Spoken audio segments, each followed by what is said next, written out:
अस्सलाम वालेकुम। मगरब Bengal board of secondary education class 8 का अगले वीडियो में हम लोगों ने ए वाइंड कैप का पहला हिस्सा मुकम्मल किया। आज ए वाइंड कैप का अगला हिस्सा आज हम पढ़ेंगे। तो चलिए शुरू करते हैं।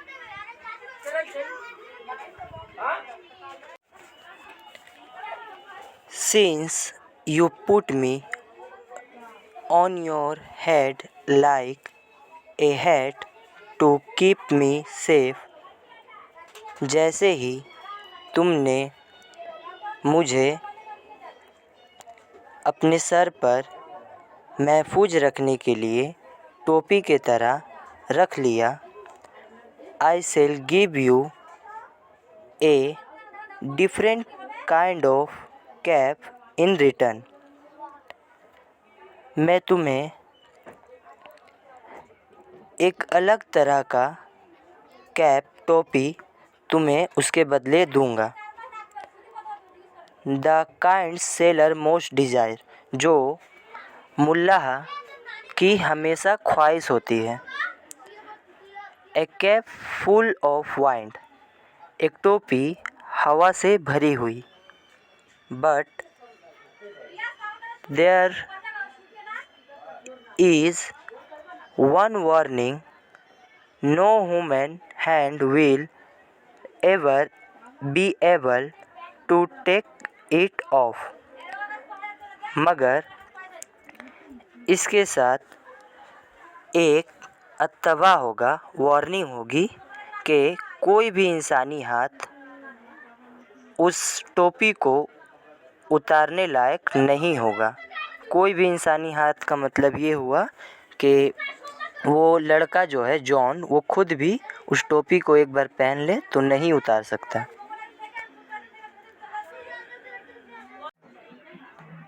देन विथ ए ब्लिंक, फिर पलक झपकाते ही, the ferryman disappeared leaving with striped cap behind.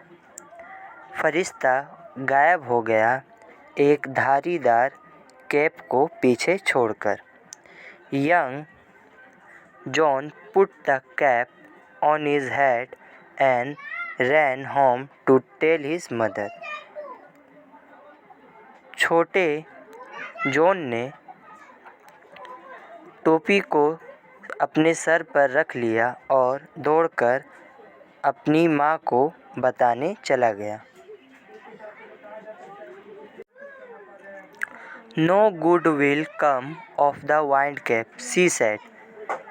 कोई फ़ायदा नहीं होने वाला इस हवाई टोपी से, उन्होंने कहा, उनकी माँ ने कहा।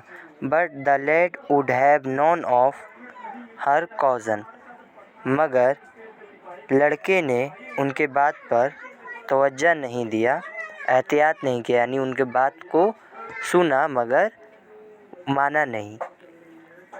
द वेरी नेक्स्ट डे, अगले ही दिन, पुटिंग ऑन सेलर कैप, मुल्लाह की टोपी ले करके, he ran off to the sea, वो समुंदर के तरफ दौड़ा। On seeing a ship anchored near the shore, एक जहाज को समुंदर के किनारे मजबूती से बंधे देखकर वो समुंदर के तरफ दौड़ पड़ा। He request the captain to take him along, उसने कैप्टन से गुजारिश की कि उसे भी साथ में ले लिया जाए। Thus began his first ever sea voyage, यहाँ से उसकी पहली समुद्री यात्रा शुरू हुई, यानी समुद्री सफ़र शुरू हुई। Well, the wind cap worked as the fairy had said, but that one condition prevailed। हवाई टोपी उसी तरह काम कर रही थी जिस तरह फरिश्ते ने कहा था, मगर एक कंडीशन प्रेवेट यानी एक कंडीशन उसमें गालिब था, एक शर्त भी उसमें था। Now that was both bad और गुड। वो जो शर्त था वो अच्छा भी था और बुरा भी। It was bad because John could neither takes his cap off before his captain nor at bedtime।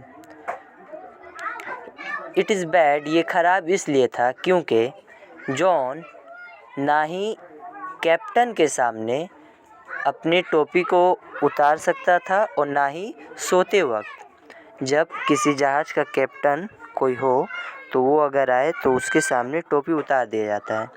तो वो चाहता था उतारना मगर उतार नहीं पाता था, और वो जब सोने जाता था तो उस वक्त भी वो टोपी को नहीं उतार पाता था।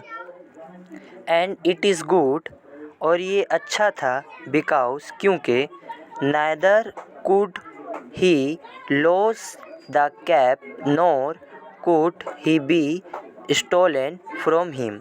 ना ही वो इसे खो सकता था और ना ही इससे कोई उस टोपी को चुरा सकता था। Since it was wind that seller called for. ये वो हवाएं देती थी जो मुल्ला को ज़रूरत होती थी, यानी मुल्ला जिस हवा को तलाश करते थे, जिस हवा की, ये वैसे ही हवा देती थी। And wine that John could supply he soon become very popular। और जॉन जो हवा के बहाव को लाता था उसके वजह से जॉन बहुत ज़्यादा मशहूर हो गया और बहुत जल्द हो गया। When he twist the cap he could summon the east wind and the west wind. जब वो अपनी टोपी को मोड़ता तो वो हवाओं को ये हुक्म देता, चाहे वो ईस्ट वाइंड यानी मगरबी हवाएं हो या फिर वेस्ट वाइंड यानी मशरक़ी हवाएं हो, कोई भी हो हवा, चाहे वो मगरिब की हवा हो या फिर मशरिक़ की हवा हो,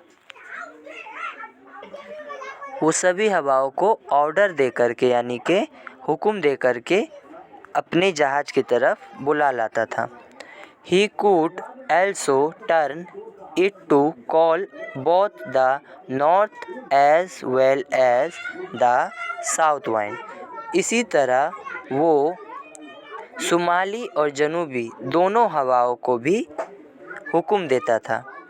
the captain could therefore never part with his prized sailor and let him ashore। Captain इससे पहले कभी भी इतने कीमती मुल्लाह के साथ नहीं था एंड लेट हिम शोर, इसीलिए वो उसे किनारे पर भी जाने नहीं देता था, यानी ज़मीन पर जाने नहीं देता था, क्योंकि उसे जॉन की कीमत का पता था। For a year and a day, एक साल और एक दिन हो गए। Young John did not see set foot on land. Young John यानी छोटा जॉन एक साल एक दिन तक ज़मीन पर पैर नहीं रखा था। He saw nothing but the churning of the waves. उसने कुछ नहीं देखा समुंदर में, मगर उसने समुंदर में सिवाय लहरों के शोर के अलावा कुछ भी नहीं देखा था। Soon there grew in his heart as strong desire to see the land। इसलिए उसके दिल में एक बहुत ही मजबूत ख्वाहिश जल्दी आ गई कि वो ज़मीन को देखना चाहता है। यहाँ पर हमारा ए वाइल्ड कैप का दूसरा पार्ट भी मुकम्मल होता है। अगले वीडियो में हम लोग ए वाइल्ड कैप को ख़त्म करेंगे। ऊपर में ईस्ट वाइंड और वेस्ट वाइंड है। ईस्ट वाइंड को मशरक़ी हवाएं कहा जाता है और वेस्ट वाइंड को मगरबी हवाएं। थोड़ी देर पहले ये गलती हो गई थी। ईस्ट वाइंड को मशरक़ी हवाएं और वेस्ट वाइंड को मगरबी हवाएं कहा जाता है। अस्सलाम वालेकुम।